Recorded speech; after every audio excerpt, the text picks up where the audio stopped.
É um prazer estar aqui com vocês novamente no curso Atualidades em Nefrologia, mais esta edição. Esse curso, como vocês sabem, é organizado por mim, Emanuel Burgman, que sou professor associado da disciplina de Nefrologia da Faculdade de Medicina da Universidade de São Paulo, e pelo professor Nestor Schor, que é professor titular de Nefrologia da Unifesp. Hoje nós vamos falar de um assunto extremamente atual e interessante, que é balanço hídrico em injúria renal aguda. Vamos começar então com alguns aspectos introdutórios deste tema tão controverso e tão atual. Antes de mais nada, eu gostaria de situar com vocês qual é a principal causa de ira nos dias de hoje. É sepsis. Como a gente pode ver nesse grande banco de dados norte-americano, o SRDS, e essa última versão dele, 2010, sepsis no Medicare, num outro grande componente desse banco de dados, que é o MarketScan, ou no Ingenix, nos indivíduos acima de 66 anos ou nos indivíduos entre 24 e 64 anos, sepsis, aqui na cor roxa, é a principal causa de ira. No caso dos países em desenvolvimento, e aqui um trabalho nosso da América Latina, além daquela sepsis que nós acabamos de falar, que é a sepsis do paciente grave, em UTI, o paciente hospitalizado, nós temos uma outra sepsis que vem da comunidade. São os abortos sépticos, as diarreias agudas e as doenças infecciosas tropicais, leptospirose, dengue, hantavírus e malária. Então, nós temos nos hospitais terciários das grandes cidades aquela sepsis da UTI, do paciente grave, idoso, com comorbidades, e temos essa sepse causada por circunstâncias especiais, normalmente ocorrendo na comunidade. Muito bem, qual que foi, nos últimos anos, a grande revolução no tratamento de sepsis? Foi a terapia protocolizada, preconizada por Emanuel Rivers em 2001, que é o trabalho clássico de Rivers, publicado no New England Journal of Medicine, em que ele comparou um grupo que ele chamou de Early Goal Directed Therapy, então uma terapia agressiva, precoce, com um alvo determinado, versus a terapia padrão. Isso em 2001, portanto, mais de 10 anos atrás. Os pacientes que receberam essa terapia protocolizada tiveram menor mortalidade significativamente, indubitavelmente, e após 6 horas e 3 dias de terapia, os índices de gravidade desses pacientes eram menores, o Apache 2, o SAPS 2 e o MODS. Não havia detalhes da função renal, se essa terapia protegeu ou não a função renal, muito embora a creatinina e a função renal fazem parte desses critérios de avaliação de gravidade. Muito bem, qual é que é a pedra fundamental, o alicerce dessa terapia? É a grande infusão de volumes de ressuscitação, principalmente cristalóides, nas primeiras 6 horas. Mais recentemente, em 2012, o CADIGO publicou as diretrizes de ira. Eu fiz parte desse grupo, uma grande honra na minha carreira acadêmica universitária, e uma das recomendações é essa aqui, uma recomendação que é, na verdade, uma sugestão, nível 2, com moderado nível de evidência.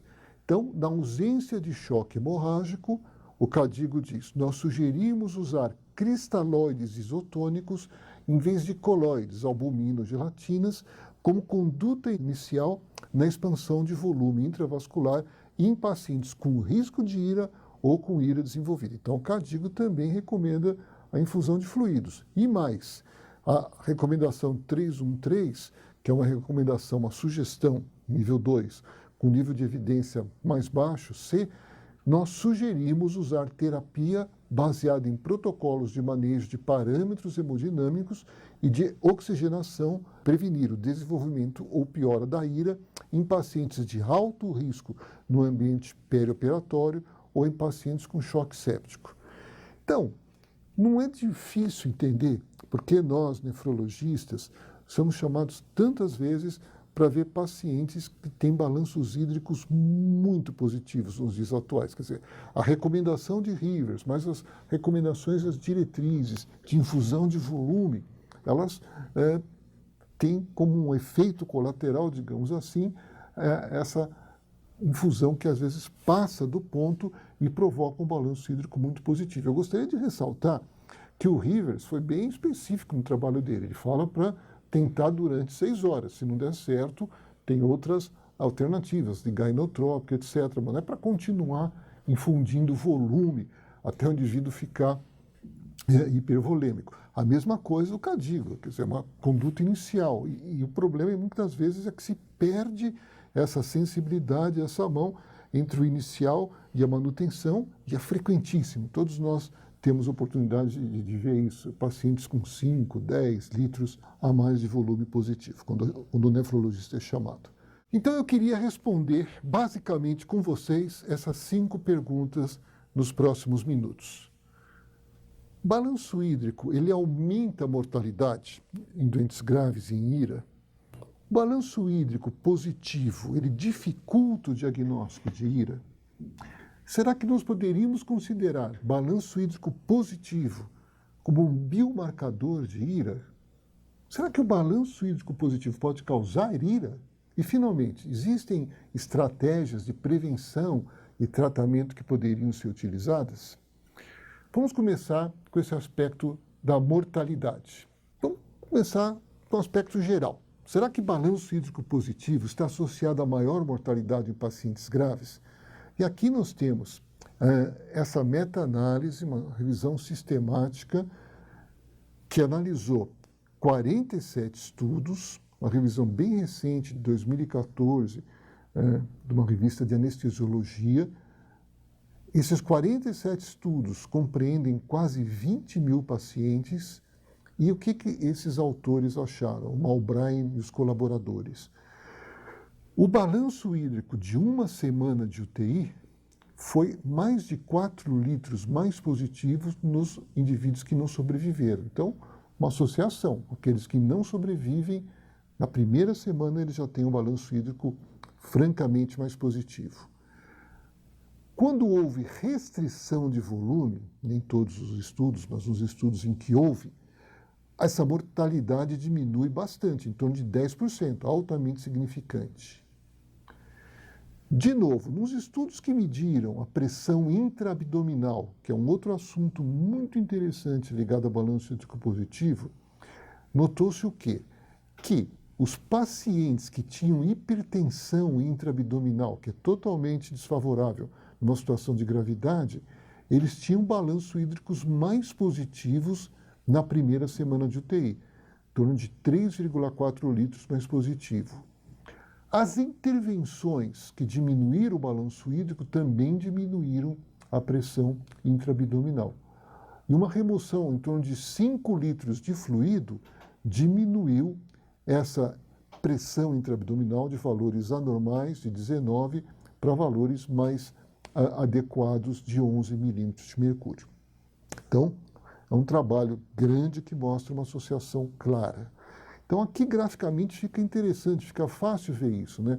Tanto os pacientes sobreviventes, como aqueles que não apresentavam hipertensão intraabdominal, como aqueles em que foi feita restrição de volume, tinham balanços hídricos cumulativos flagrantemente menores do que os não sobreviventes, aqui 7 litros contra 2,5 litros, contra aqueles que tinham hipertensão intraabdominal, aqui praticamente 8 litros contra 4 litros, e contra aqueles em que houve uma liberação da infusão de volume, aqui praticamente 8 litros contra 2 litros. Então, balanços bem diferentes. E o que é interessante é que a diferença em balanço médio cumulativo após uma semana de TI foi muito flagrante também. Então, os sobreviventes tinham em torno de 4,5 litros a menos de volume positivo do que os não sobreviventes. Aqueles que não desenvolveram hipertensão intraabdominal tinham em torno de 3,5 litros a menos de balanço positivo, e aqueles em que foi feita restrição de volume tinham aproximadamente 6 litros a menos de volume positivo. Muito bom. Então, em doentes graves, balanço hídrico está associado a desfechos desfavoráveis, a mortalidade, causa hipertensão intraabdominal. Mas em IRA, balanço hídrico positivo está associado a um desfecho pior em termos de mortalidade nos pacientes com IRA?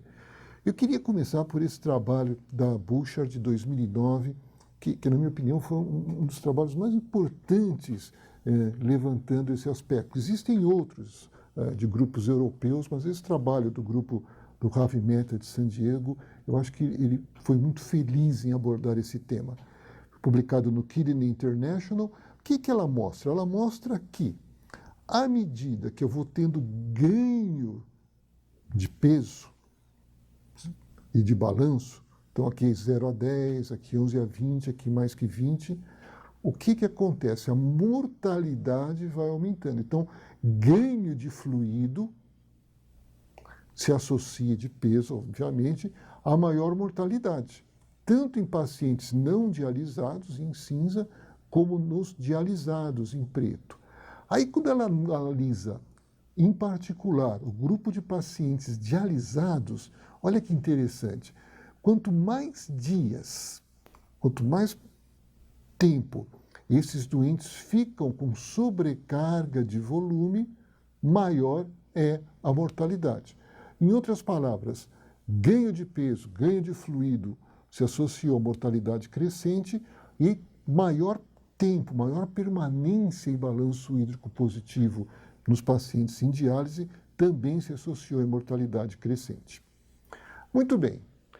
Começaram a surgir agora os primeiros grandes estudos tentando estudar, então, realmente o papel desse balanço hídrico positivo na IRA, na mortalidade, na recuperação da função renal em pacientes com IRA. Então, isso é um trabalho extremamente recente do Journal of Critical Care, saiu em 2015, de um grupo chinês, do Zhang. 12 estudos de coorte entre os anos de 2008 e 2014, isso dá mais de 5.000 pacientes. E o que eles encontraram? Associações positivas entre mortalidade e balanço hídrico em qualquer aspecto analisado. Então, se eu fizer uma associação entre todos os pacientes, entre balanço hídrico positivo, o balanço hídrico positivo aumenta em mais de 2 vezes a chance de mortalidade, isso de maneira significante. Se eu for estudar particularmente os pacientes em sepsis, também, mesma coisa, o balanço hídrico, da mesma maneira significante, aumenta em 2 vezes a mortalidade dos pacientes em IRA. Aí, se eu estudar nos pacientes não sépticos, aumenta em 3 vezes. Quer dizer, para nossa surpresa, o não séptico com balanço hídrico positivo teve até uma mortalidade mais elevada. E se eu estudar o balanço hídrico positivo como variável contínua, não como balanço hídrico positivo sim ou não, também, quer dizer, o balanço hídrico positivo ele aumenta em 16% a chance de mortalidade nos pacientes com IRA quando analisado como uma variável contínua.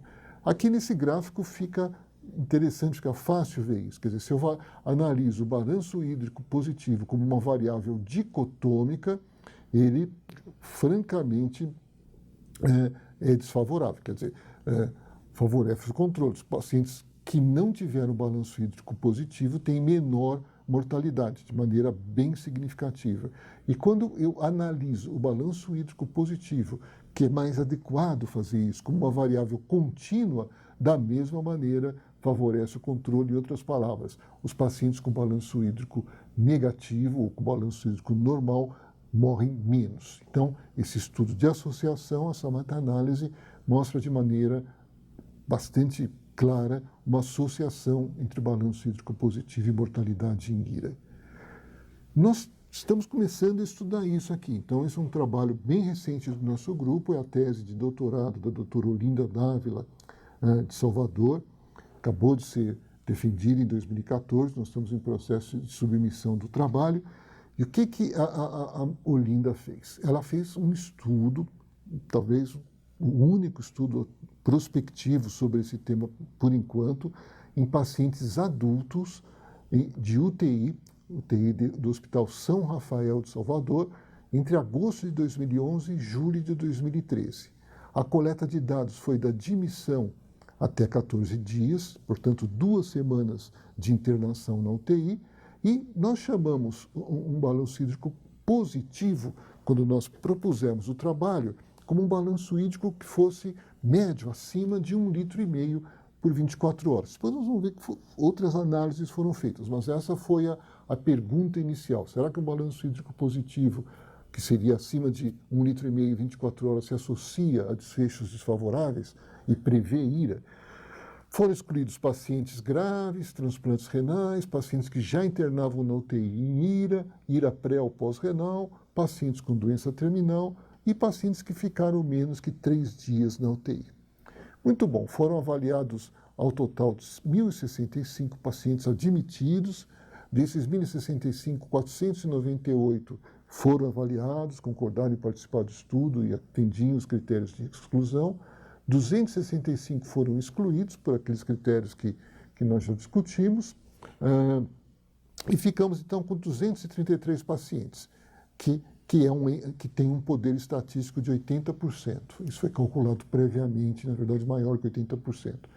Desses 233, 92 desenvolveram IRA, 141 não desenvolveram e foram escolhidos aleatoriamente 92 pacientes não IRA para serem pareados com os 92 pacientes com IRA. O que a gente observou? Que seja de que maneira for analisado, o balanço hídrico positivo sempre se associou a maior mortalidade. Então, o balanço hídrico médio aumentou em 7% a chance de óbito quanto positivo.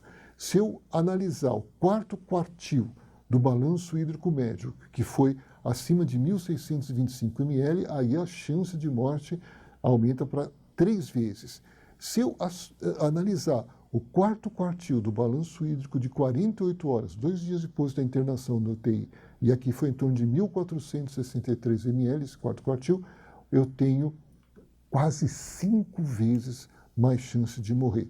E, finalmente, a pergunta inicial, um balanço hídrico médio acima de 1.500 ml, eu tenho praticamente 4 vezes mais chance de morrer. Então, nesse estudo brasileiro, balanço hídrico positivo em IRA se associou de forma independente, seja por que análise tenha sido feito, a maior mortalidade nesse grupo de pacientes.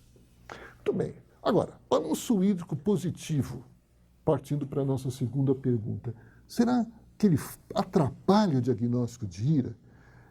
Como é que a IRA é definida atualmente? Então, o CADIGO, ele reuniu as classificações Rifle e Akin, e ele define IRA como aumento da creatinina sérica maior ou igual a 0,3 miligramas em 48 horas, ou um aumento de 50% em relação à basal, que ocorreu sabidamente ou presumidamente nos 7 dias anteriores, ou um volume urinário menor que 0,5 ml por quilo por 6 horas. Em outras palavras, a gente diagnostica a IRA através do exame de sangue, que é a dosagem de creatinina sérica, ou através da mensuração do volume urinário. Vamos pensar um pouquinho, então, nessa coisa de oligúria. Quer dizer, eu estou, então, usando um número acima ou abaixo do qual esse paciente vai ser classificado como IRA. Se ele tiver uma diurese abaixo de tanto, um número absoluto, eu vou ter IRA. O conceito clássico de oligúria, que cada vez menos é ensinado, mas foi o que muitos de nós aprendemos, era uma diurese menor que 400 ml por dia. Por quê? Porque, como os nossos professores diziam, e está nos livros textos, claro, na verdade, essa diurese, esse volume urinário, é o menor volume urinário que é necessário para eliminar excretas em uma situação estável. Os doentes de UTI, os doentes graves de hoje em dia, estão muito longe de estarem numa situação estável. Então, o que seria o volume urinário normal em um paciente crítico? Nós não sabemos. É difícil definir um volume urinário normal.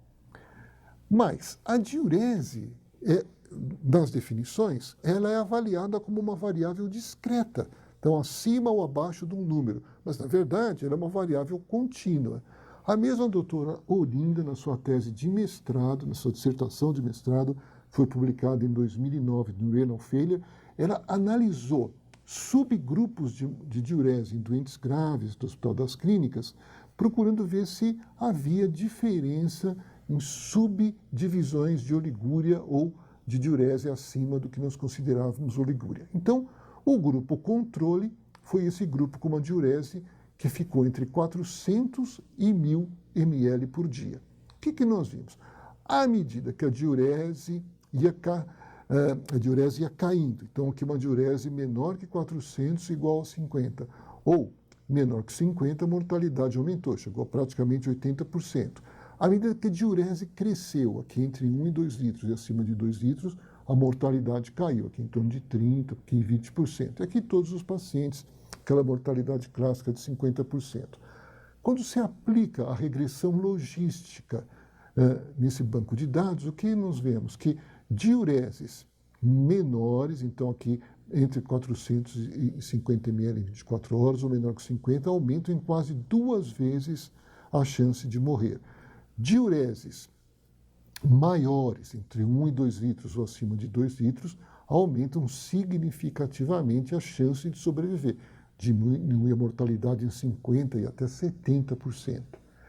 Agora, menor diurese, maior mortalidade. Mas o mais interessante desse trabalho é que quando a gente analisa na regressão logística a diurese como uma variável contínua, o que nós encontramos?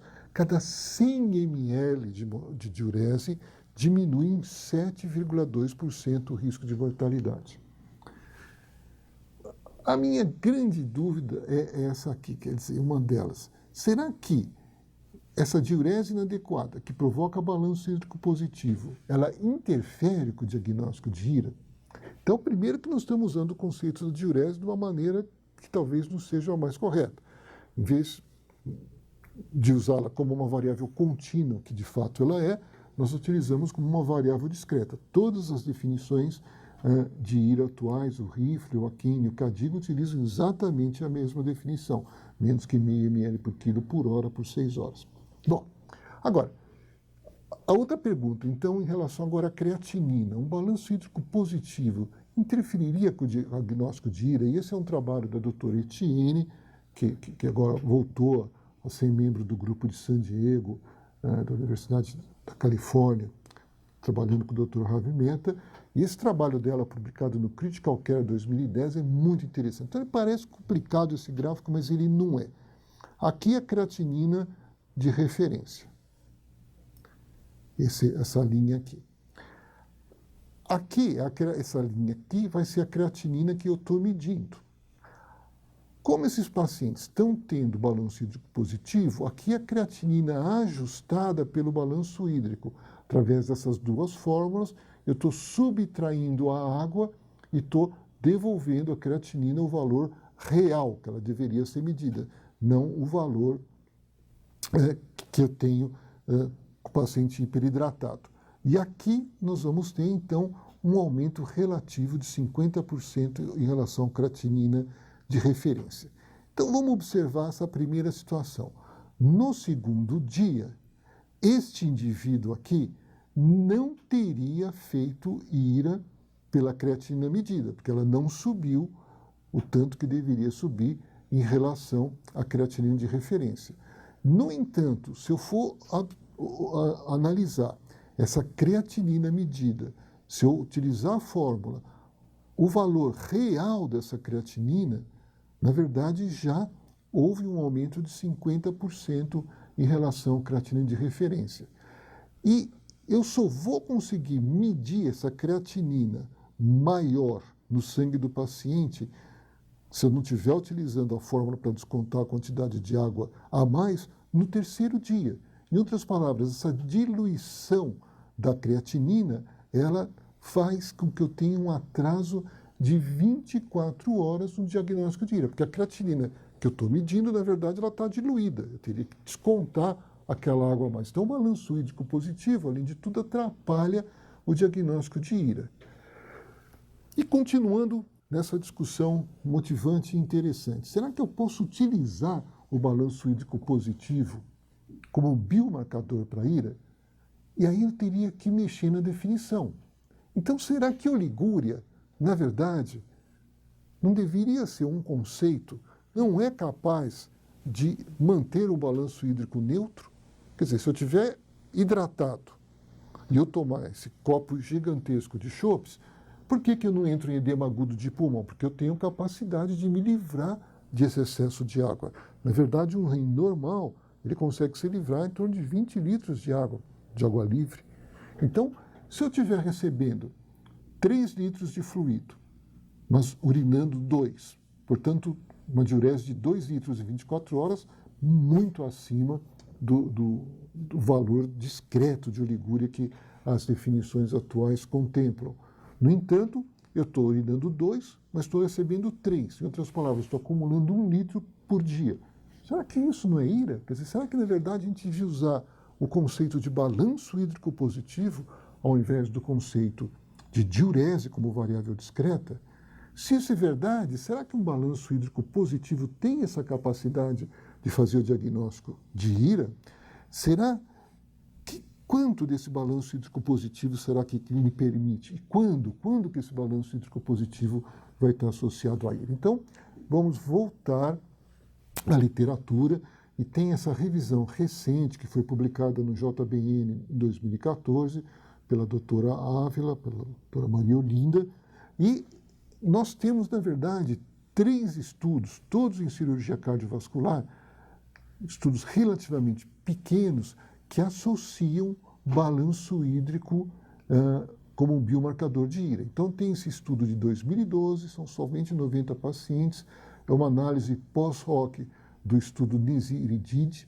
E o que acontece? Olha, os pacientes com balanço hídrico positivo, 80% deles desenvolveram ira no primeiro dia pós-operatório, contra 20% daqueles que têm balanço hídrico negativo.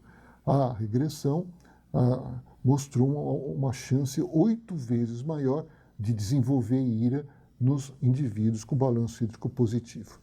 O segundo estudo, também de 2012, um N maior, 100 pacientes, um estudo observacional prospectivo, também pós-operatório de cirurgia cardíaca, achou dados semelhantes. Quer dizer, balanço hídrico positivo no segundo PO se associou a 52% de ira, enquanto que os pacientes com balanço hídrico negativo tinham só 16% de ira. Então, a chance aqui de desenvolver ira com balanço hídrico positivo foi 5 vezes maior. E, finalmente, o estudo mais recente, de Hessinger, de 2014, 98, também uma análise secundária de um estudo prospectivo, e balanço hídrico positivo se associou a desenvolvimento de ira em 50% das vezes, enquanto que somente 14% dos indivíduos com balanço hídrico negativo desenvolveram ira, e ele achou uma chance quase 6 vezes maior de desenvolvimento de ira nos pacientes com balanço hídrico positivo. Mas são todos estudos pequenos, são todos estudos de cirurgia cardíaca, um deles é um estudo em crianças, nenhum deles teve como objetivo primário analisar se o balanço hídrico positivo era um biomarcador de ira. Então, vou voltar ao estudo da doutora Maria Olinda, novamente a tese de doutorado dela. A outra pergunta, além da pergunta que nós mostramos aos resultados anteriores relacionando mortalidade e balanço hídrico positivo, era exatamente essa. Um balanço hídrico positivo, ele permite prever o desenvolvimento de ira? E a resposta no estudo da Olinda foi sim, seja qual seja a análise realizada. Então, se eu analisar o balanço hídrico positivo como variável contínua, ele está associado a 4% mais desenvolvimento de ira. Se eu analisar o quarto quartil de balanço hídrico positivo, isto é, balanço hídrico acima de 1.793 ml, está fortemente associado ao desenvolvimento de ira. Se eu analisar o quarto quartil de balanço hídrico de 48 horas, 2 dias de UTI, também fortemente associado ao desenvolvimento de ira. E, finalmente, se eu analisar aquele balanço hídrico que eu me permiti chamar de positivo, que eu defini como positivo, isto é, acima de 1,5 litro por dia, também ele está fortemente associado, aumenta em 3 vezes praticamente a chance de desenvolver ele. Então, seja de que maneira for analisado esse balanço hídrico positivo na regressão logística, nesse trabalho da doutora Maria Olinda, ele se associou ao desenvolver posterior de ira. E o que é muito interessante é que essa curva começa a se separar no 5º dia pré-ira. Então, 5 dias antes da creatinina subir, ou de eu medir um volume urinário abaixo de 0,5 ml por quilo por hora, o balanço hídrico já separou.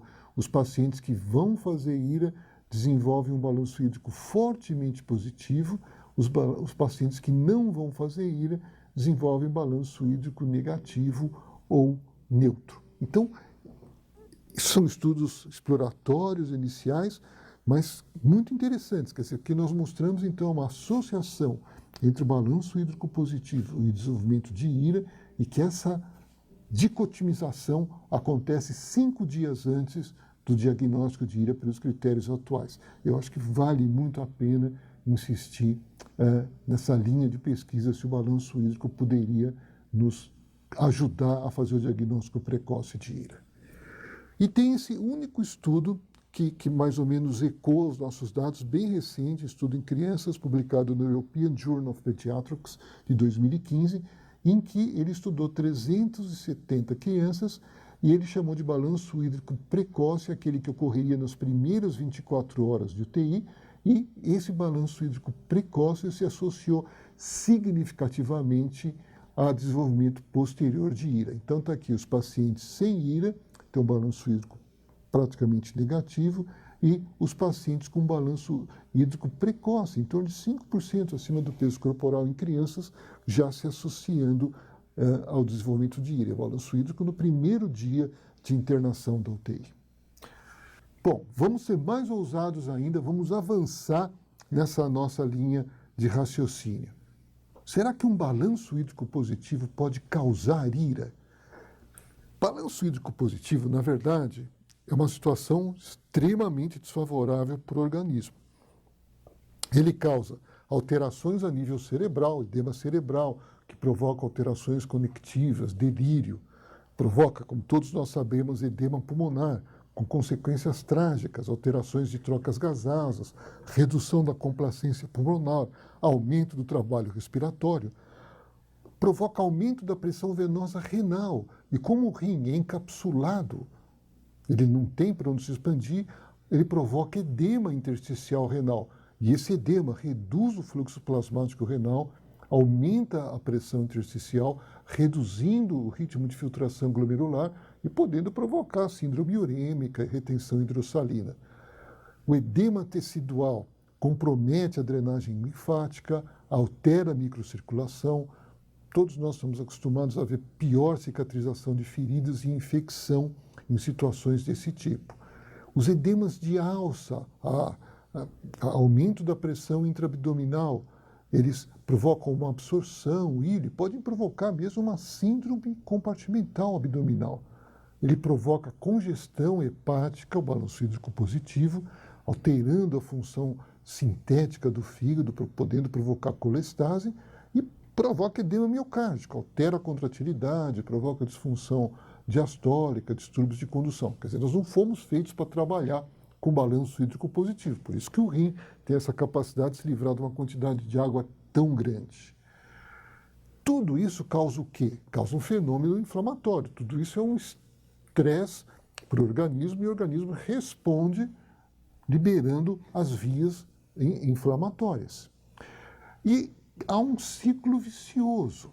Essa infusão de fluido provocando edema intestinal, provoca edema visceral. Esse edema visceral aumenta a pressão intraabdominal, comprime a veia mesentérica, provoca hipertensão venosa, piora o débito cardíaco, piora a função miocárdica, eu infundo mais fluido, quer dizer, eu tenho um ciclo vicioso de efeito e causa que o próprio edema, a própria pressão, o próprio balanço hídrico positivo provocam maior acúmulo de fluido. E tudo isso aqui também, obviamente, causa edema intersticial renal, prejudicando, então, a função renal e a possibilidade de se livrar desse excesso de fluido. Uma outra hipótese interessante é que o edema intersticial, o balanço hídrico positivo altera o glicocálix. O glicocálix é uma estrutura que fica entre o lúmen vascular e a célula endotelial que protege a célula endotelial. Então, alterações do glicocálix estão associadas a aumento de permeabilidade vascular, aumento de adesão leucocitória, que provoca um fenômeno inflamatório, e perda, passagem de fluidos e proteínas do compartimento intravascular para o compartimento intersticial. Então, piorando esse ciclo vicioso de lesão. Então, sim, teoricamente, poderíamos dizer que balanço hídrico positivo pode causar ou piorar ira. Como é que a gente poderia agir, então, em termos de prevenir e tratar esse balanço hídrico positivo? Então, primeira coisa, vamos voltar ao trabalho revolucionário do Rivers. Naquele trabalho, naquela época, aquela premissa se mostrou verdadeira. A infusão de grandes quantidades de fluidos nas primeiras 6 horas realmente beneficiaram os pacientes e diminuíram a mortalidade. No entanto, uma tentativa de reproduzir esse trabalho agora, publicada no New England Journal of Medicine, um estudo chamado PROCESS, mostrou resultados extremamente alarmantes. Então, foi um estudo randomizado, controlado, muito bem feito, 31 serviços de emergência nos Estados Unidos, 1.300 pacientes e 3 braços. Um braço da terapia precoce direcionada, um braço de terapia padrão protocolizada e uma de cuidado usual. Cada grupo cuidava do jeito que queria. O que aconteceu? A mortalidade em 60 dias intra-hospitalar foi absolutamente igual nos 3 grupos. Agora, em 2014, aqui no caso, nos Estados Unidos, não houve diferença entre os 3 grupos. Provavelmente porque o cuidado da sepsis mudou. Quer dizer, o cuidado usual e a terapia padrão protocolizada, elas são boas. E, provavelmente, quando o Rivers fez o trabalho em 2001, elas não eram adequadas. E se nós formos ver, a mortalidade cumulativa de 1 ano também foi absolutamente igual. Em outras palavras, aquela grande infusão de fluido nas primeiras 6 horas não se mostrou benéfica.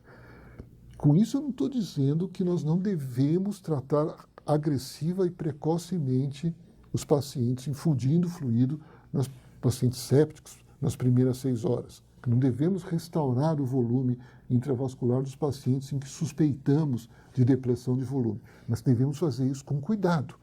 Quer dizer, se nós notarmos sinais que estamos provocando balanço hídrico positivo, devemos reconsiderar, repensar a nossa terapia. Na verdade, talvez o correto seja iniciar esses protocolos de ressuscitação já com um limite fixado previamente. Falei, vou infundir tanto de volume e observar a resposta. Se depois eu infundir tanto de volume, o paciente não urinar tanto, a pressão não subir tanto, e ele começar a expandir, eu vou recuar, vou mudar de estratégia.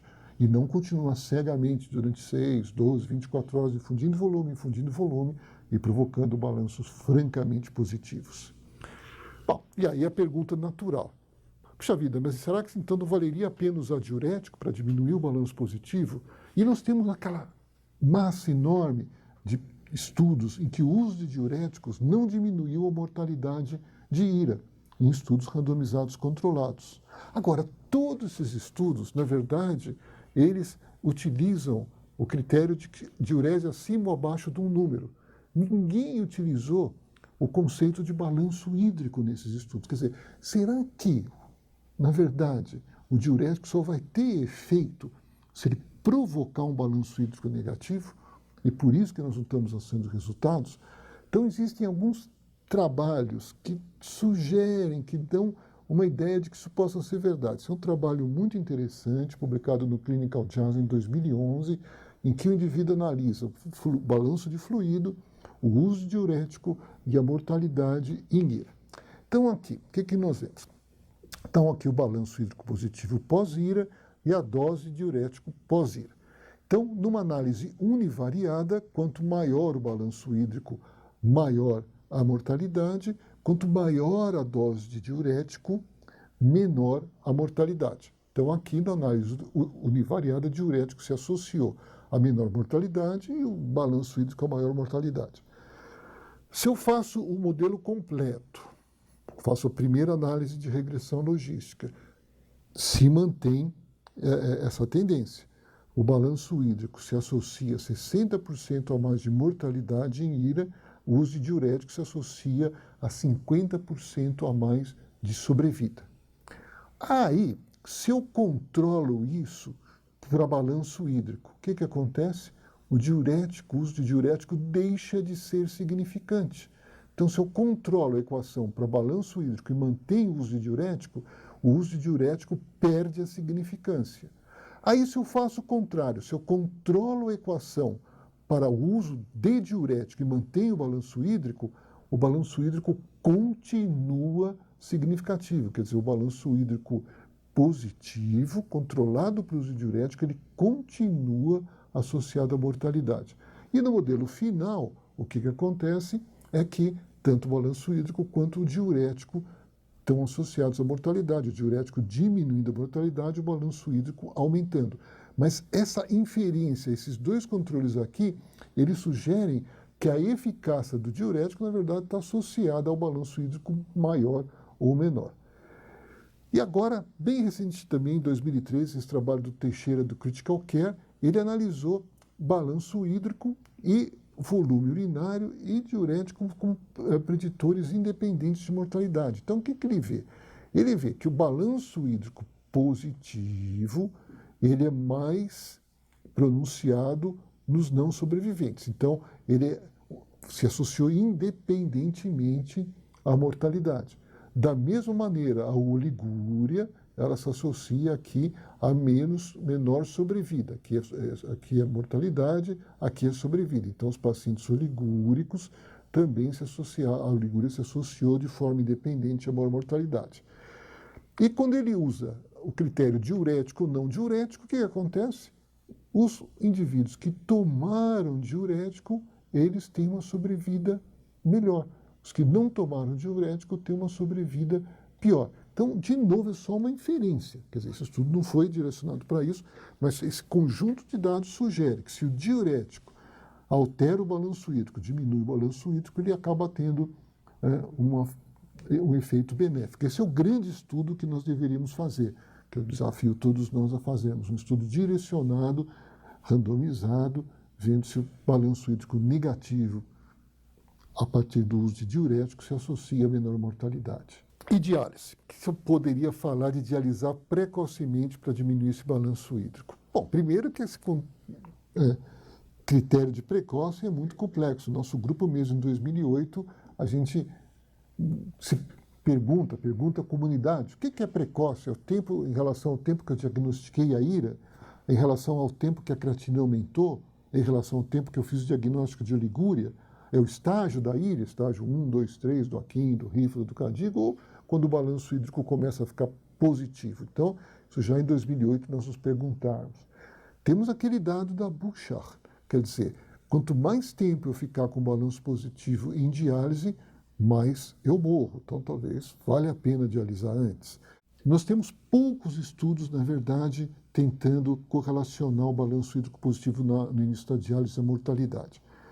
São 4 estudos, basicamente, 2001, 2004, 2005, 2009, esse estudo em crianças, esse aqui também do Goldstein, também em crianças, o maior é esse de 2009, da Bouchard, com 396 pacientes.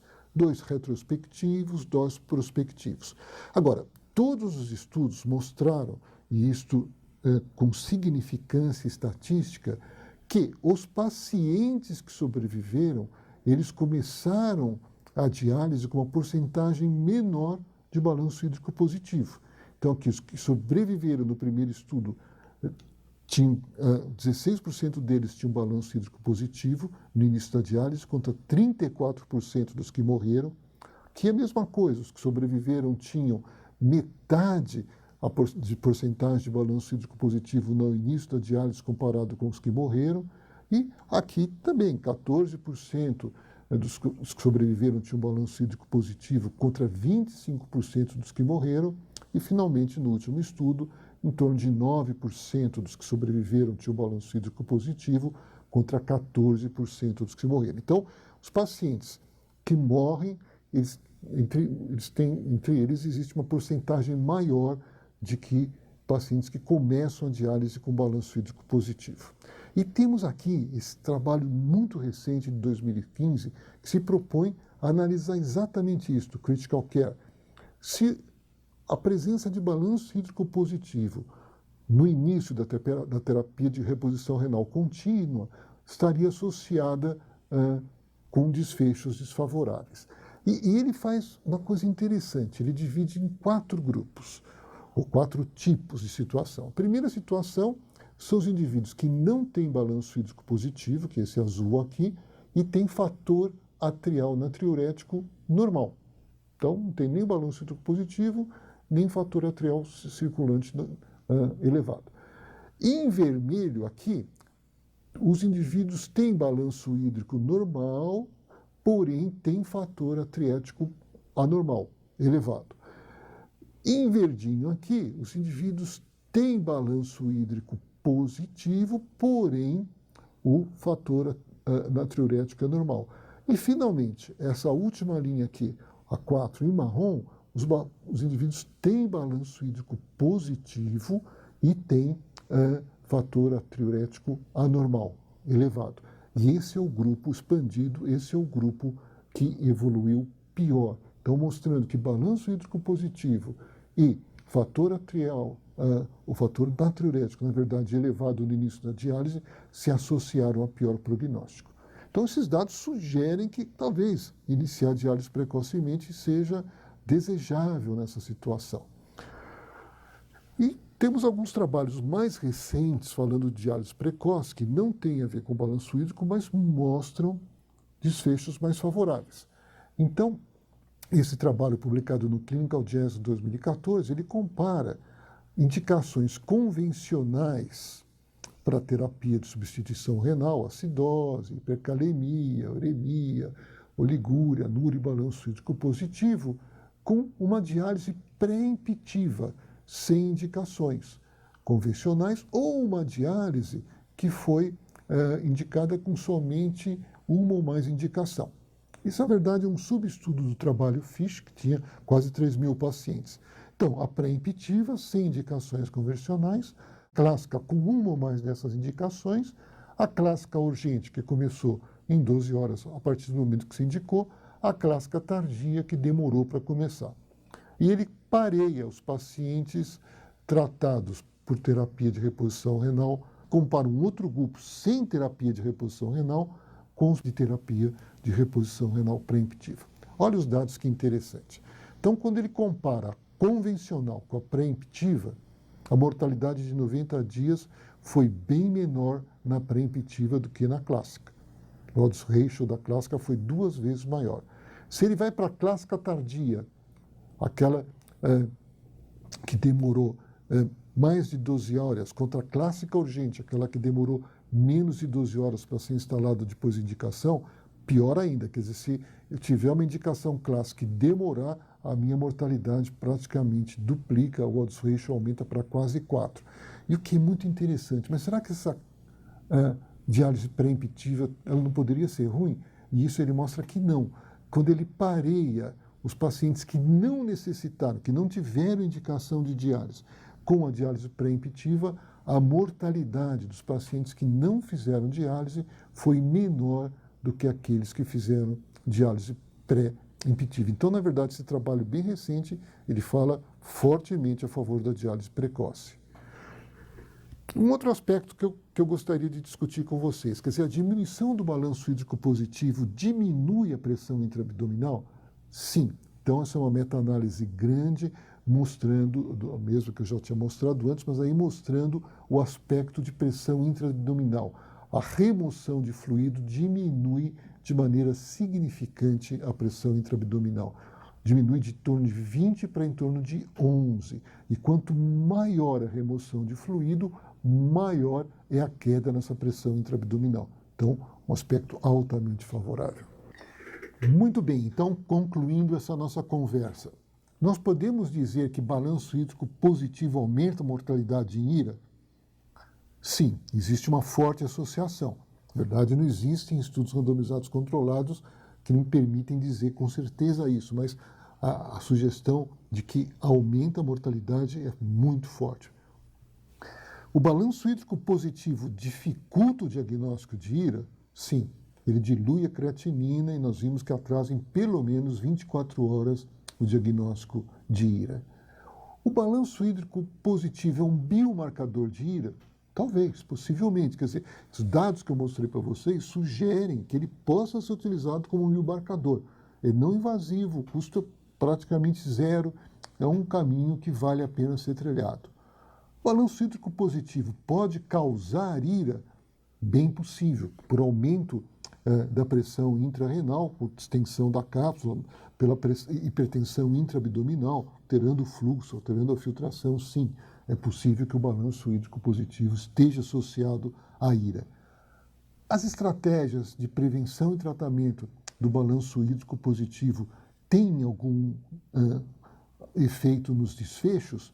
Sim, existe uma forte sugestão de eficácia, nós vimos em termos de mortalidade, em termos de diminuir a hipertensão intraabdominal e certamente estudos randomizados, controlados, com Ns adequados nesse quesito são necessários.